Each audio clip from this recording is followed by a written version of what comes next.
Rodri ba'zilarning nazdida Realdan foydalangan deyishyapti. Ba'zilar aytishyapti, yo'q, haqiqatan ham ispaniyalik yarim himoyachi Real Madrid bilan deyarli shartnoma imzolagan, lekin Perez narxni pasaytirish uchun muzlatib qo'ygan. Mana shu transferga Manchester City majbur bo'lgan. Vaqt o'tib ketyapti qarasa, boshqalarni ham aralashtirishgan, pishitib qo'yishga. Bu yerda agentlar rol o'ynaydi. Nazdimda Rodri o'zi tagi Madrid jamoasiga o'tishni istamagan. O'zi Madridda tug'ilgan bo'lsa ham, Real Madridda o'zini ko'rmagan. Birinchidan Real tarkibidagi futbolchilar va Realning uslubi Rodri bilan qanaqa bo'ladi hali hech kim bilmaydi. O'zi ham bilmasa kerak. Va yangi murabbiy kelgan. Jose Mourinhoning oxirgi faoliyatidan xabari bor, yosh bola emas.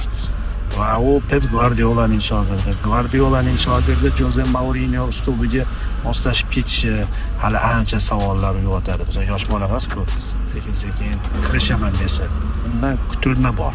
Keladi, yondirib tashlash kerak markazni. Hatto shunaqa xabarlar chiqyaptiki, Mendes Rodri'ni agenti, portugaliyalik mutaxassis agent kelib turib 3 kun oldin gapirgan. Shu kunlarda ilib ketyapti, Manchester City Barselonaga sotmoqchi degan gapni aytgandan keyin Mourinho jahli chiqqan deyishyapti, lekin kech bo'lgan. Nazdimda baribir Mendes Jose Mourinho bilan tanish bo'lganligi uchun, vatandosh bo'lganligi uchun go'yoki ish bitgandan keyin ogohlantirib qo'ygandek bo'lyapti. Lekin Realni Barselonaga o'tish uchun mana shu yo'lda ishlatdi deb o'ylayman.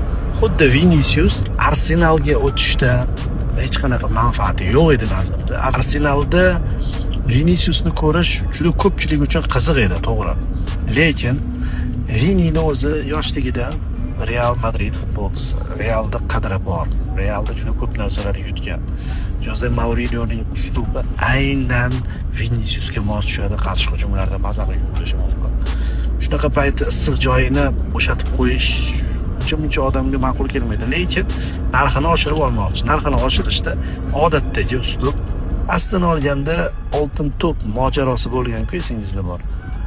Mana shu Vinicius hamda Rodri o'rtasida. Rodri oltin to'pni olgan. Vinicius balkim Rodri olinayotganligi uchun boshqa joyga ketish xohishini ozgina paydo qilgan bo'lishi ham mumkin. Ya'ni biz bilmaydigan ichkarida oldingi voqealarning ta'siridagi holatlar ham bor. Shu e'tibordan Rodri'ni hozir Barselonaga o'tayotganligi futbol uchun yaxshi.